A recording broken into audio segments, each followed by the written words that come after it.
Welcome to ADHDerpCast with Stephen and Harv. Woggle, woggle, woggle, woo! Welcome to ADHDerpCast. Okay. That was like you were like fully drunk. Yeah, my brain is all over the place. And so let's go again. Welcome to ADHDerpCast. I am Stephen. You are Harv. We are both. Sometimes you're Harv. Our brains are both not fully connected and not working the way they should. We've just spent an hour playing with things that we weren't supposed to do and completely messed up our episode plan. So here we are, and we're just going to see where the wind takes us, because that is probably the perfect analogy for ADHD. How are you? Okay.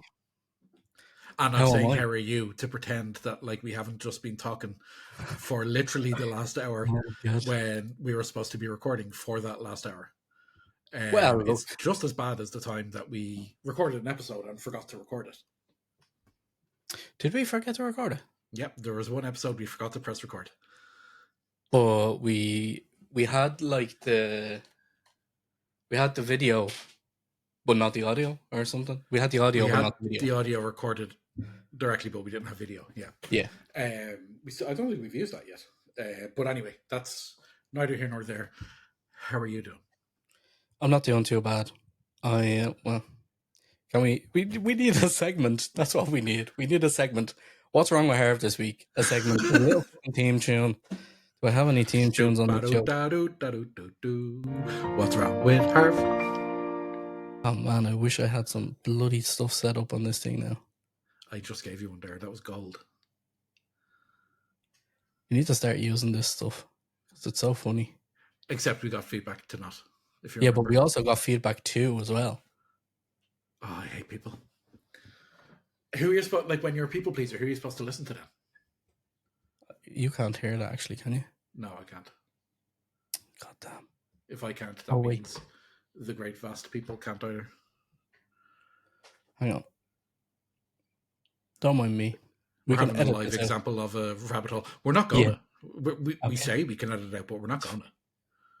How do I move this fucking thing? Don't say fuck. How do I move this inging thing? I don't know. I can't see what you're doing.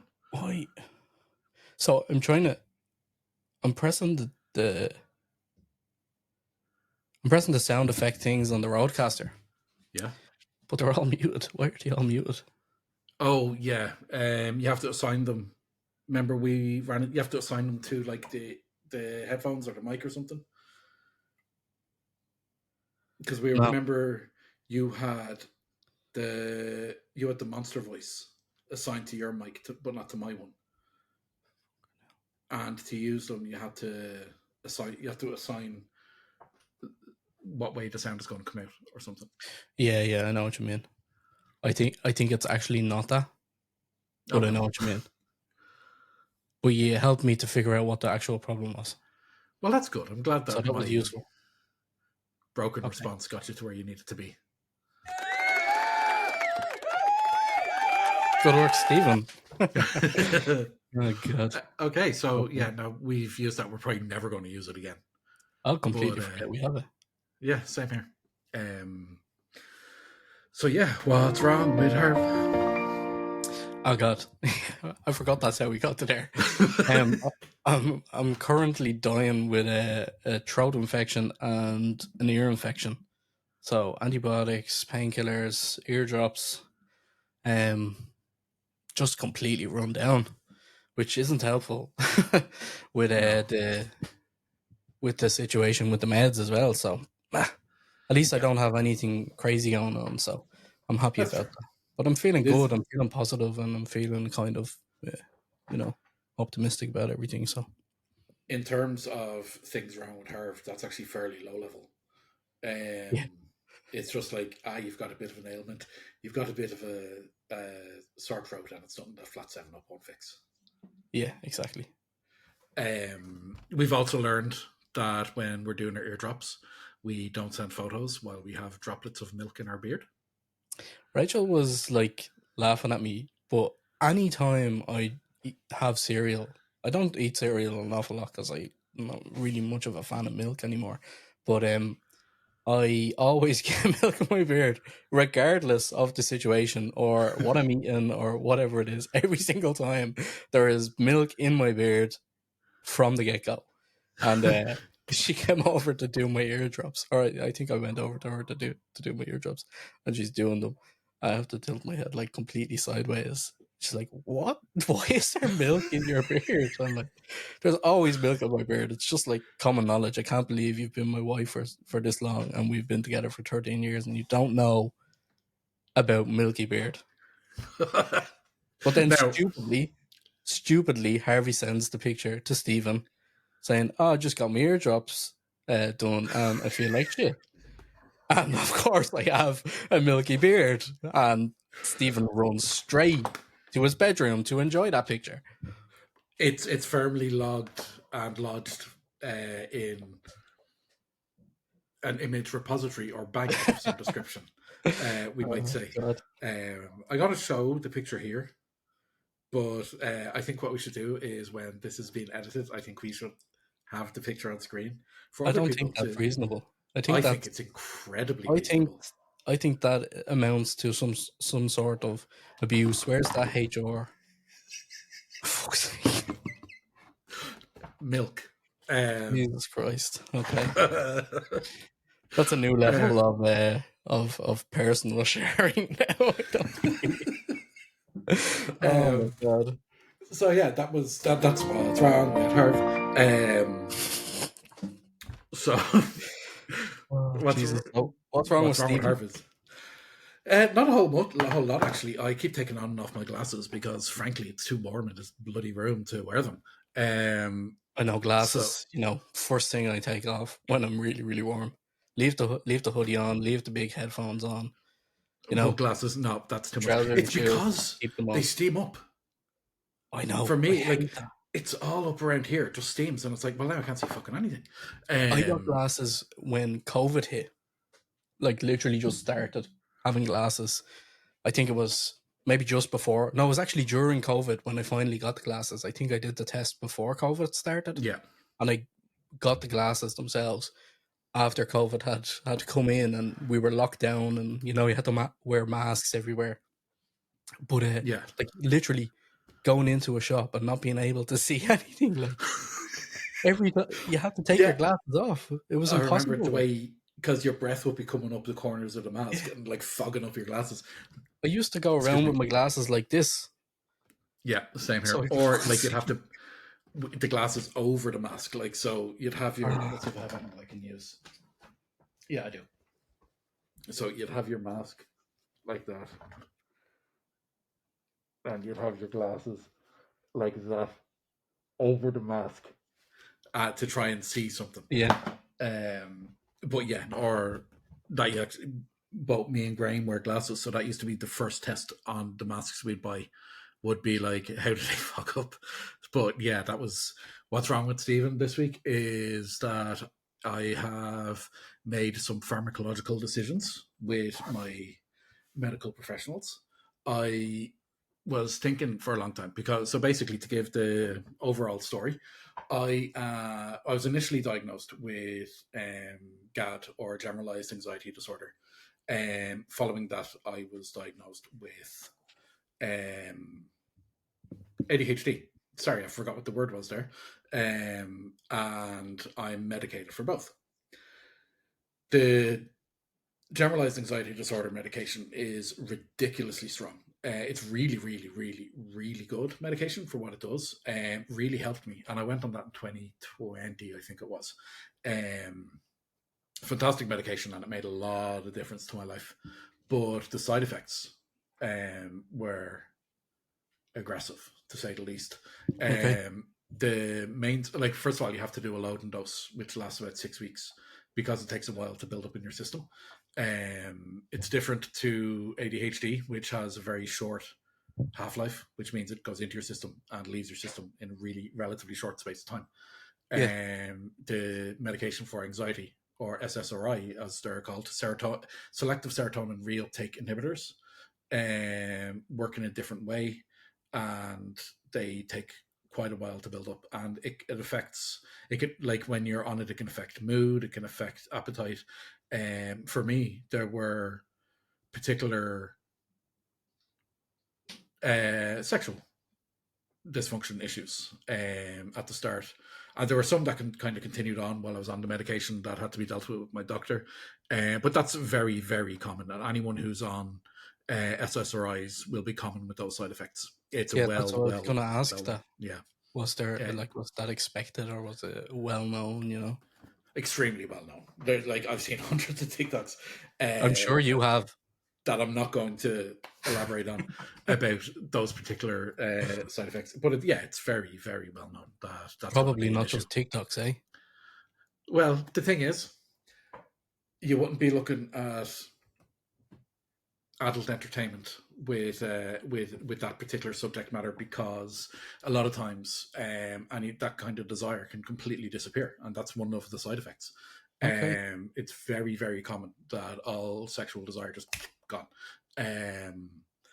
But you're not stressed about going to the shop anymore, so swings around a bit.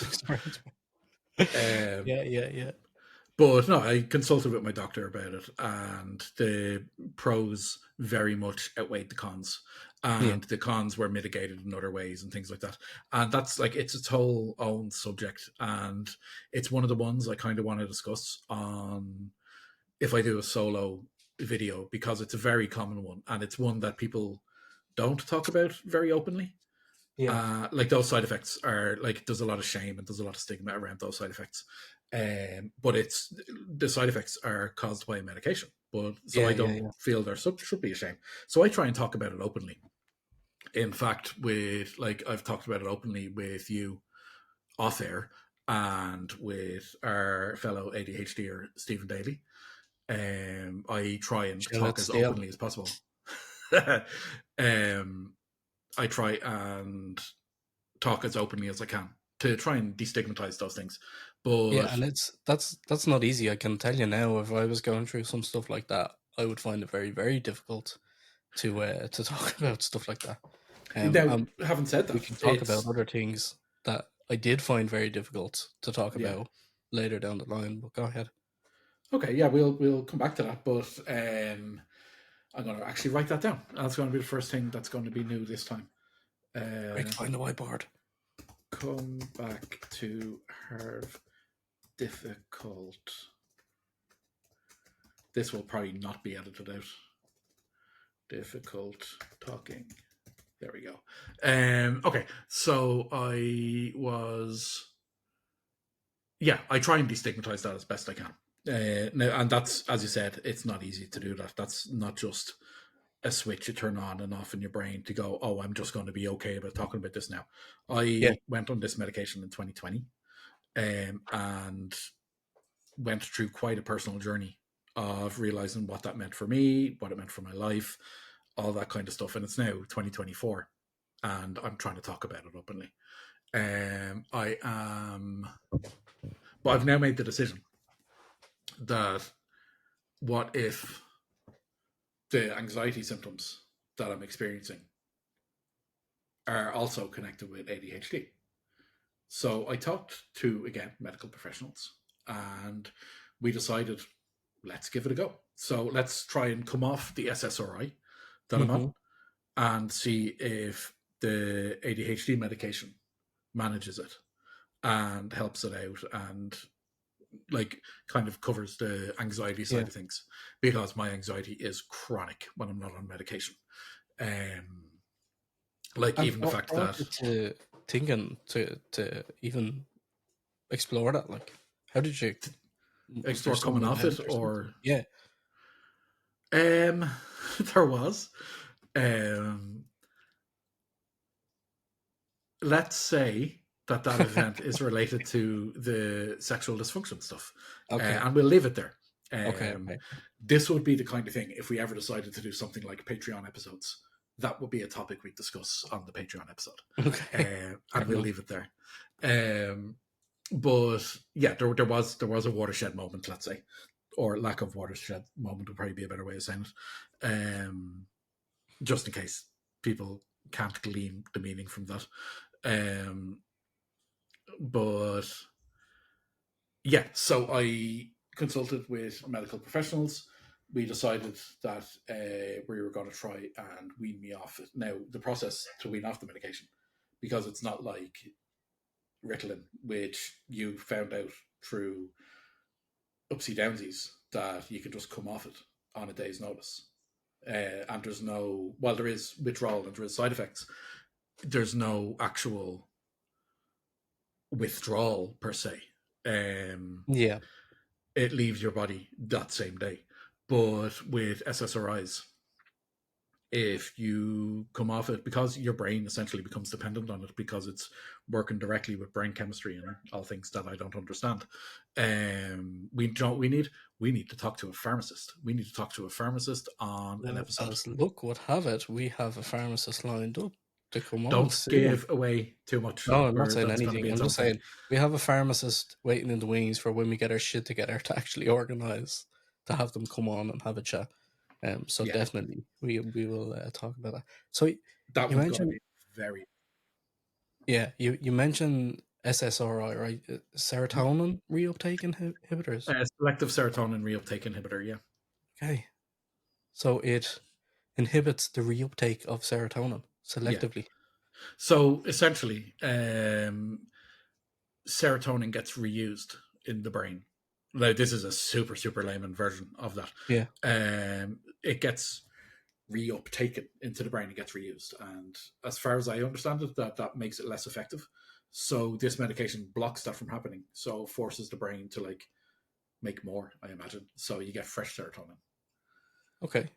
I Interesting. think I'm Yeah. probably very wrong, but that makes my brain able to understand it. Not So yeah, not important. So the yeah, fact that it works is the important part. But yeah, exactly. be interesting. I like stuff like that. You know, I like to Me too. understand how things work. So that'll definitely be an interesting conversation to have. Even if I understand it wrong, but it allows me to understand it. You know what I mean? Yeah. 100%. But what was I saying? Oh yeah. So the weaning process for an SSRI isn't in a matter of days. It's done typically in weeks and months. Yeah. So I'm in a phase now. So it's going to be 6 to 8 weeks before I'm actually off it. I was on a full tablet a day. I'm now on half a tablet a day, and after 2 weeks, that's going down to half a tablet every 2 days, and then it's going to be half a tablet a couple of times a week, and then it's going to be if I feel like I need it, kind of thing, and then eventually just stop. Yeah. And I guess with such a structured regimen of reduction of the medication, there's probably like really well documented expectations for each stage or something like that, right? To a degree, with the one I'm on, which is escitalopram, or commonly known as Lexapro. That's the one I'm on, and there are some very common withdrawal side effects. So, and it's very well documented. So, one of the first ones is digestive discomfort, and I messaged you a couple of times while we were like supposed to be recording or planning things, and I was like, can't, because I'm like a busted fire hydrant from places where I shouldn't be. And that was happening for a few days. So I felt like I had a stomach bug, but Yeah. without any physical like discomfort or pain or anything like that. I was just, water was coming in, water was going out. Yeah. So that was a few days. There's been a few, like, I've been really tired. I'm only off it, like, not off it, but I've only reduced it for like 4 or 5 days now. Okay. But the symptoms are pretty harsh. And have you noticed any difference in the anxiety? Not majorly per se. I haven't noticed any increase in anxiety. I have noticed a bit of like unease, but that's because I'm going through physical symptoms. Yeah. Okay. So I'm uneasy about that. I don't feel any less or any more anxious, should I say. I don't feel any less at peace with myself, Okay. than when I started this. There's a couple of I've already noticed some increases in the unmentionables that have been quite nice, let's say. Like I was coming along with you there for that conversation. Oh, I know you Until were. you had to go. It was quite nice. We've seen the milk photo. We know you're coming along with me. Oh god. So yeah, no, it's currently being a journey, should I say. Graham is on high alert because the pharmacist even said you're probably not going to be able to see the uneasiness and the antsiness. He'll be the person that sees that. Okay. And there was actually, it wasn't an argument, but there was a tense discussion yesterday, I think it was, where there was a miscommunication, and that miscommunication would have happened when I was off medication, and it would have been a massive flare up. It would have been a huge blow up. And he assumed it was happening and responded as if it was happening. And I was like, whoa, whoa, whoa, whoa. Where the fuck is this coming from? And he was like, Yeah. oh, I thought you were going down this road. Carry on. All's good. Yeah.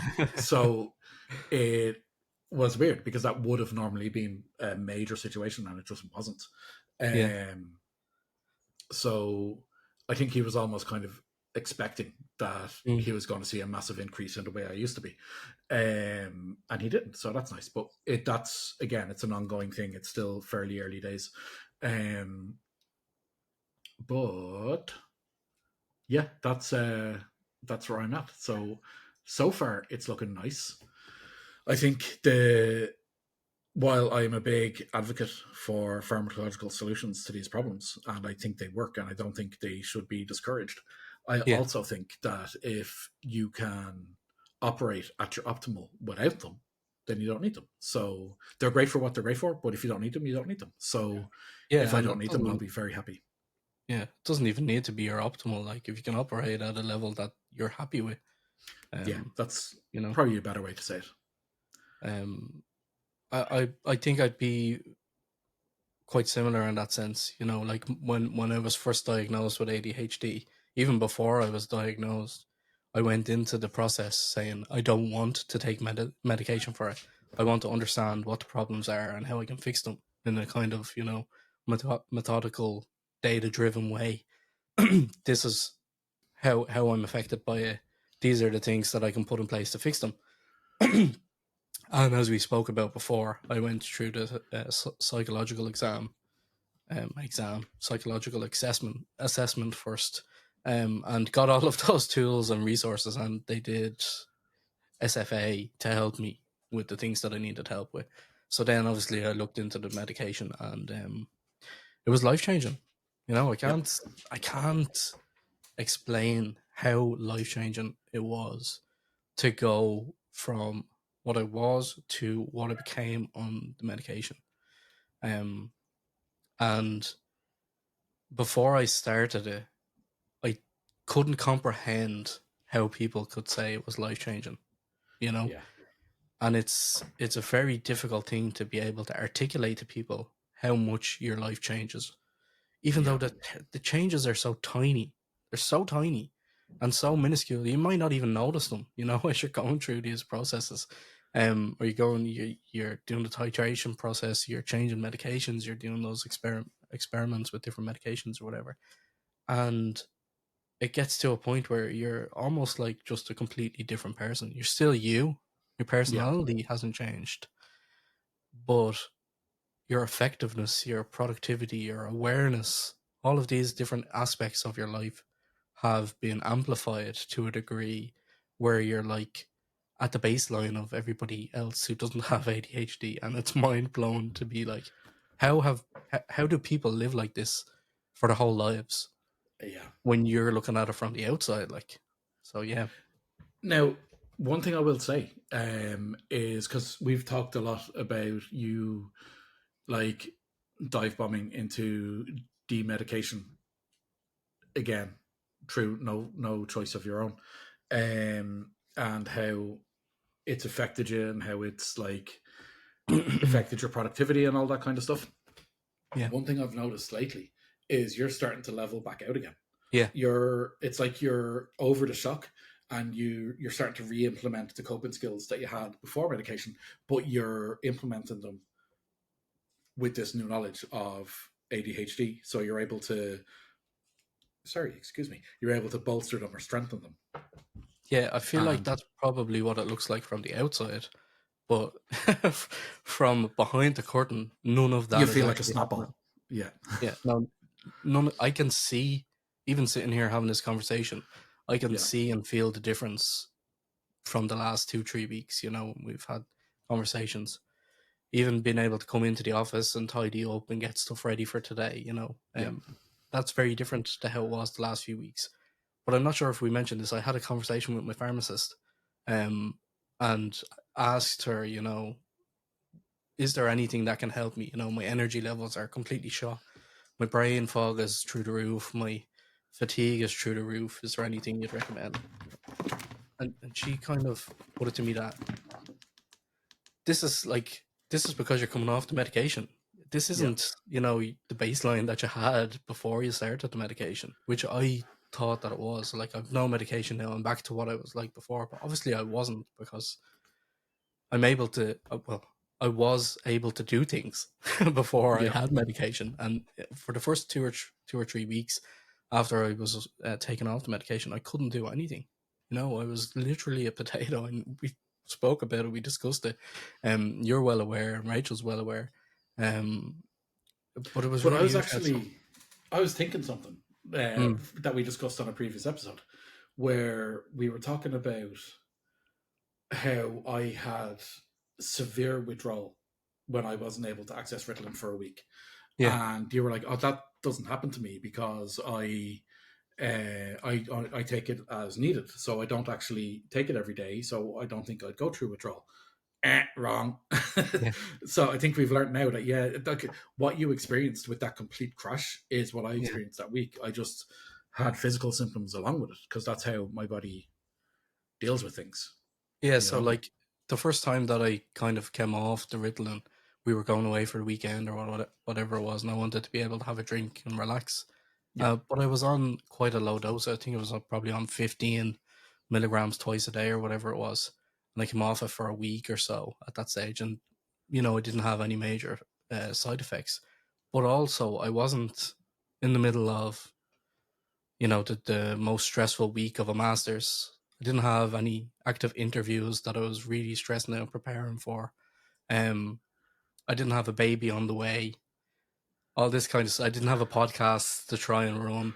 All these kind of things, none of that was there. And at this stage now, when I come off it, I was on 30 milligrams twice a day, mostly religiously because I had so much stuff to do. I needed the Yeah. productivity to be able to spend 10 hours in the office, working on assignments and studying and stuff like that. So the the difference is quite stark, from what I experienced initially, Yeah. um, compared to most recently. But even still, I had been taking a day off here, or a couple of days off, but because I wasn't hitting that threshold or whatever of letting it all come out of my system, or not having that productivity for 3 or 4 days, because it was really the third day where I started that fatigue drop off a cliff. Like, Yeah. so yeah, And it hits interesting. so hard. It's crazy. I just literally, like, I've never felt more useless in my life. So you're going to be having where are we now? We're the 13th. You're going to be having a consultation with your doctor close to the end of the month, and by that stage, I am going to be further along on my weaning process. So Yeah. it'll be interesting to see how we're working together then. Where will you be able to go back on Ritalin? Will I be an anxious mess? Will you be an anxious mess? And will this all just crumble into nothingness? Tune Yeah, in I to find think out. I think like you say, I'm starting to level out now. And even Yeah, though I'm kind of under the weather with the other stuff, I've like I'm I'm kind of hitting intermittent walls throughout the day. yeah, So I've been napping during the day. I've been falling asleep earlier in the evening. But I definitely feel more kind of on than I yeah, had for the previous couple of weeks, even though I'm a little bit under the weather now. Yeah. So I feel like that the trajectory of that is kind of going to go up a little bit more, and I'll probably get back to how I was just before I started the meds, which was, reasonably able to human. Now, one thing I will say about that as well, like I've known you for 12-ish years now, um, and knowing you before, you were saying there, like as you've been going through the day, you've been hitting those walls. Before you were on medication, if you hit one of those walls, that was you down for the day and sometimes several days. Whereas today alone, you've powered through a few of those. Hmm. And that's probably something that you didn't even notice yourself. No, I Like, didn't. Yeah. if you hit one of those walls before you were on medication, that would have been you done. But life is very different now as well. I don't have Yeah. the luxury of being able to sit down by a wall an awful lot of the time. Even still, even Yeah. though life is different, you're still responding to that difference, adapting and changing how you deal with things. Yeah. Yeah, it's definitely it definitely is different. I think even without the medication, I think I've grown an awful lot over the last year or so, which has probably helped an awful lot by the layoff and the Yeah. conversations that I've had and the time I've had to myself. Um, I've definitely grown an awful lot in different aspects. So I feel like things like that definitely I can look at them differently. hmm I think so too. And I think that's extremely healthy. And it's probably like these are the kind of aspects that are hard to reflect on you, like yourself. Like you're not able to see those aspects. You're not able to be in the moment before you're on the medication because you probably fucking forgot.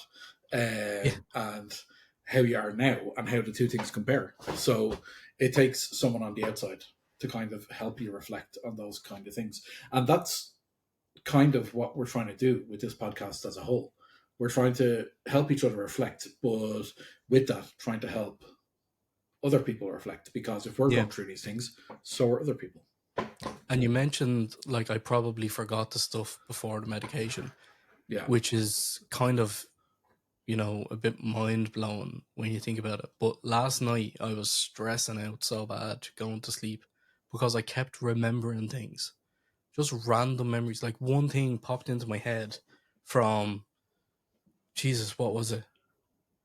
Just some random memory that I thought had been lost, and it popped into my head, and then they started triggering more memories to pop up in my head, completely unrelated, like maybe years and years, like in between these events or whatever it is, and like five or six just random memories kind of in quick succession that I hadn't remembered, and nothing major, no major events, no um you know no special situation or anything, just vivid memories out of the blue.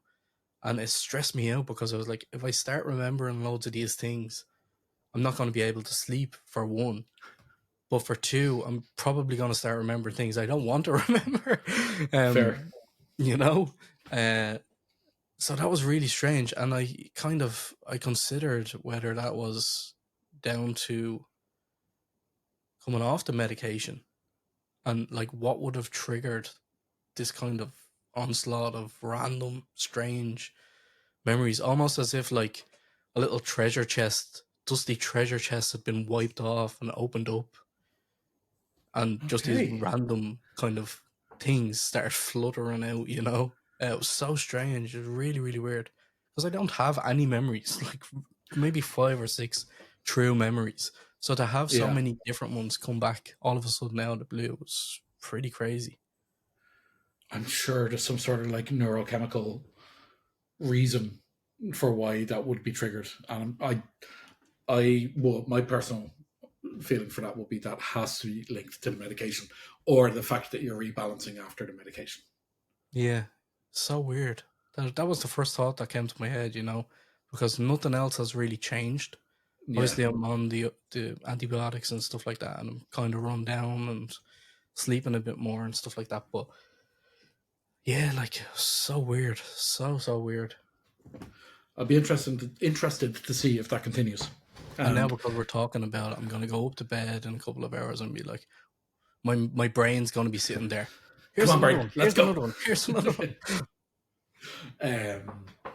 I think we're coming up on time, so we're going to start wrapping up. But before we do, I want to ask you, what was that thing you wanted to talk about that you find difficult to talk about? Because I remembered to write it down. Yeah, so if you want to wrap it up, that's not a conversation for now. That's a conversation for a different episode. Oh. We can do it. Let's say we're going to do that directly on the next episode, because I know you're going to have a lot of input on this topic as well. Okay. So next episode, we'll discuss that. Okay. And we'll talk. You're going to need to give me what that topic is going to be, and I promise I won't ask you about it off camera. But you'll need to give me what the topic is, so I remember to then bring it back for our next episode. Yeah, I'll tell you as soon as we get off this. Oh, you're a bollocks. Okay, no worries. I agree. Fair. I don't agree, but I have to agree because it's your choice. So yeah, that's everything for this episode. I've been Stephen, you've been Harv, and it's been an absolute wonder, a treat, a joy, and a pleasure. Feel free to like, comment, subscribe. Please subscribe. And I forgot about that. We need to get the counter.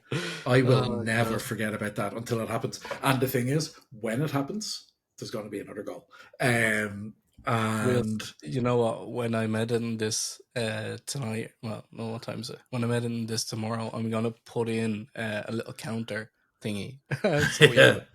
Yeah. And I'm going to start encouraging people not to subscribe. No. Imagine we got to like 2,400 or something. 2,499 there at the laptop the whole day, kind of refreshing. Looking up like bot farms to subscribe.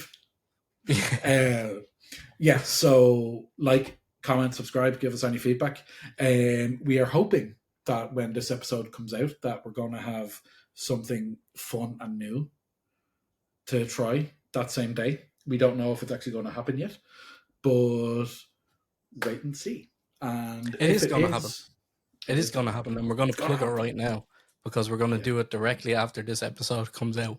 So we're going to start streaming on Twitch and eventually YouTube whenever. Well, we can do that now, right? That 24-hour pass, so we can, yeah. So we're going to start streaming on Twitch and YouTube and maybe other places, I don't know.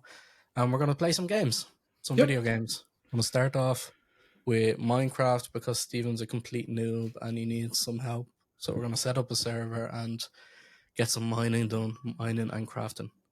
I can build a 4x4 house, and I can get my iron tools, and that's as far as I go. And I know there's more to it, and Harv's going to take me by the hand and guide me through that wonderful world of mining and crafting. I am so excited to see how shit you are. I, watching your face there when I said you're going to take me by the hand, I saw you go, oh Jesus, what's he going to say here? And then you said the wonderful world of mining and crafting. Do you know where that's from? No. So there's this huge YouTuber, is called Good Times with Scar. Fantastic YouTuber. You're going to have to tag him in this now. And he's just a great guy. He does the most amazing builds, like so creative, like huge. On his latest, I've gone off on a bloody tangent now, but I'm like so passionate about Minecraft, and specifically this server Hermitcraft, and follow all of the people on Hermitcraft. But he in the most recent season, he built his own theme park. Okay, this is just mind blowing, right? Built his own theme park, had all the, like, based on Disney, had all the little shops, you know, similar layouts, big castle, ideas for rides and all this stuff. And he is so beloved by the community, and his builds and his energy are just so beloved by the community that like 60 artists came together and developed a digital art book based on his designs of this Scarland. Was it Scarland or Scarlandia? I can't remember. But they made this digital book, and it can be downloaded for free. I'll link it in the comments or the description. Unbelievable. He did a video where he went through the book itself. They actually started to develop a print version of the book, and all the proceeds go to a kid's charity or something. It's unbelievable. That is incredible. Now, I can top that. But anyway, sorry. That's where, like, when you said that, I was like, oh, twig, because he always says that. He says, "Welcome to the wonder." He's got a real deep voice, lovely voice to listen to. "Welcome to the wonderful world of mining and crafting." So good. I have zero experience with like the streaming world or the content world of Minecraft, so that was just my brain. Yeah. But I can beat his theme park. So when I was playing Minecraft, I have like maybe a very big 5 hours in total that I've put into Minecraft. But when I was playing it, I built, and I'd like take a breath. This is real. Ready. On my house, I had a copper roof. Whoa. Now, there you go. Copper blocks on my roof. That was like, I know that must have hurt. It did. It took quite some time. It took me about 30 minutes, and that most of that was just figuring out how to actually place the blocks in the way I wanted them. So tune in for that and more. That chaos and madness. Yeah. We're going to be doing that hopefully on Wednesday. Yeah, what time are we doing that on Wednesday? 9 p.m. Irish time. 9 p.m. Irish time. Okay, perfect. We'll link when we're posting the episode. We'll say that. So 9 p.m. Irish, which is 1 p.m. Pacific, which is 4 p.m. East Coast. Nice. Okay, let's wrap her up. On that, day. Bye.